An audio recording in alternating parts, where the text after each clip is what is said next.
Good morning, viewers. It's another blessed day. You're welcome to the Daily Fountain Devotional Summary, a daily devotional guide for a close relationship with God. This is a summary of the Daily Fountain Devotional of the Anglican Communion. This summary is by Hope Eleosi Onekpe. You are welcome. Hello, good day. I welcome you back to today's episode of the Daily Fountain Morning Devotion. This summary intends to bring to us understanding to God's words by the help of the Holy Spirit. You are welcome to today, Thursday, July 10, 2025. The topic before us today says, Every success attracts opposition. Let's bow our heads as we pray. Heavenly Father, we come before you today acknowledging your sovereignty and your word as truth. We thank you for the privilege of studying and sharing your word. We ask for your guidance and wisdom as we prepare to hear your word on 2 Samuel chapter 2 verses 8 to 11. Lord, illuminate our minds with understanding of this passage and help us to grasp the context and the message you intend for us to convey. Give us clarity and discernment as we prepare to speak, and may our words be seasoned with grace and truth. We pray that your Holy Spirit would empower us, filling us with your presence and anointing our lips to speak with boldness and clarity. May our words not be our own, but rather a reflection of your heart and your will. Father, we pray for those who will be listening, that their hearts would be open to receive your word. May they be convicted, encouraged, comforted, and challenged by the truth they hear. We pray for ears to hear, hearts to understand, and lives to be transformed by your power. We ask all these things in the name of Jesus Christ, our Lord and Savior. Amen. Let's open our Bibles to the book of 2 Samuel 2. We'll be reading from verse 8 to 11. 2 Samuel chapter 2, verses 8 to 11 reads, But Abner the son of Ner, captain of Saul's host, took Ishbosheth the son of Saul, and brought him over to Mahanaim, and made him king over Gilead, and over the Asherites, and over Jezreel, and over Ephraim, and over Benjamin, and over all Israel. Ishbosheth, Saul's son, was 40 years old when he began to reign over Israel, and reigned 2 years. But the house of Judah followed David. And the time that David was king in Hebron, over the house of Judah was 7 years and 6 months. This is the word of God. Thanks be to God. Praise the Lord. Once again, our topic for today says, Every success attracts opposition. The body of our today's guide says, There is no need to shy away from the truth that when God promotes a man, everyone around may rejoice, but not all will do so sincerely. There are different reasons for people's ill feelings against the success of others. Some wish they were the ones being celebrated, while others can just be annoyed and unnecessarily mischievous against the successful person. The situation of David reveals to us that Abner never wished David well. He quickly used his military power to install Ishbosheth, Saul's son, as king, as soon as he knew that the people of Judah had enthroned David as their king. Abner was well aware that God had promised deliverance for the entire Israel by the hand of David. 2 Samuel chapter 3 verse 18. Yet he planned and enthroned Ishbosheth over Gilead, the Asherites, Jezreel, Ephraim, Benjamin, and over all Israel. 2 Samuel chapter 2 verse 9. Beloved, note that everyone will not support your success, no matter how friendly or accommodating you are. As soon as God opens a door of promotion or progress to you, be prepared that not everyone who comes around to rejoice with you is truly happy with you. Oppositions will arise, whether immediately or later. The life of David shows a practical way of handling such situations. Never join in the game of mischief. Remain steadfast and hold your peace as you face your life and the obligations of your new status. Never try to pay people back in their own coin. Allow God to fight for you as he did for David and gave him peace all around. If you do not want opposition, then do not pray for success. Our prayer for today says, Father, give me victory over every opposition. In Jesus' name. In our study for today, 2 Samuel chapter 2 verses 8 to 11. We will see how Abner, Saul's general, establishes Ishbosheth, Saul's son, as king over Israel. And David is already made king in Hebron over Judah.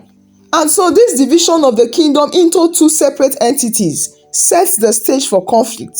Now, who was Abner? Scripture tells us that Abner was Saul's cousin. Read 1 Samuel chapter 14 verse 50. And again, he was the commander of Saul's armies for many years. When he first met David was when David was a young man. Read 1 Samuel chapter 17 verses 55 to 57. And David once challenged Abner when David had the opportunity to kill Saul, but he did not. And David pointed out that Abner failed to project his king. Praise the Lord. Now Saul had 3 sons, but they died with him in battle.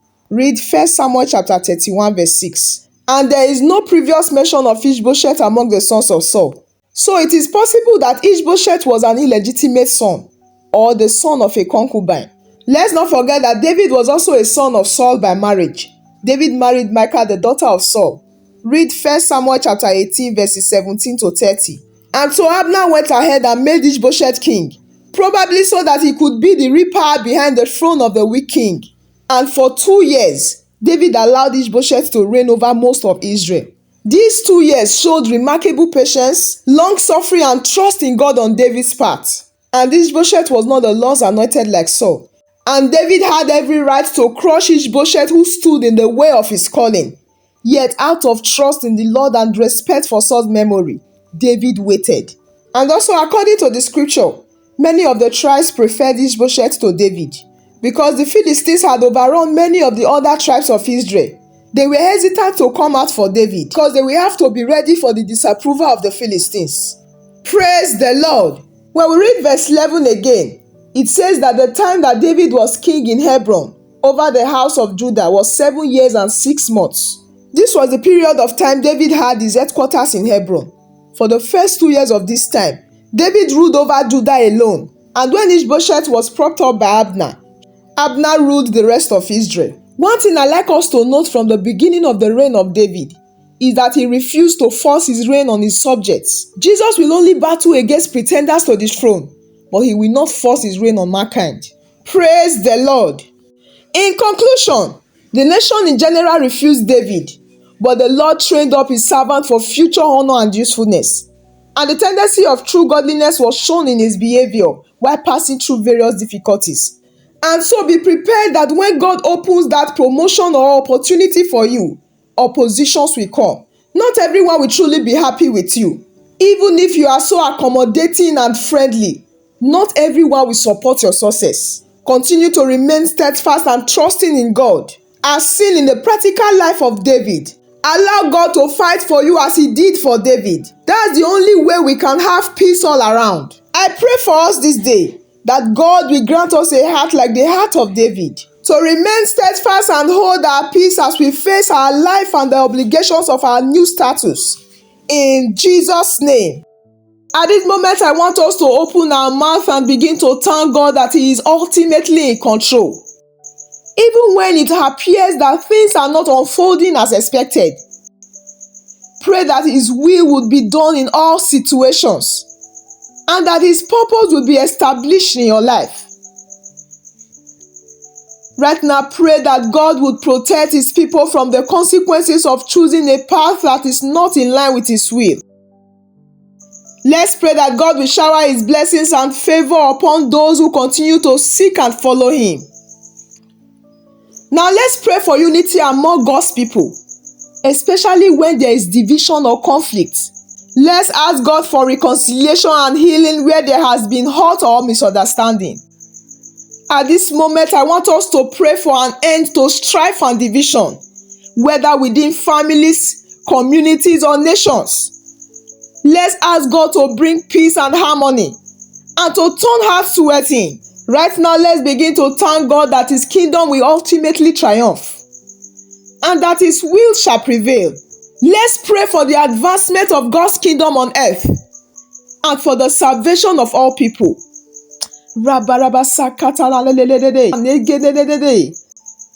In Jesus' name we pray.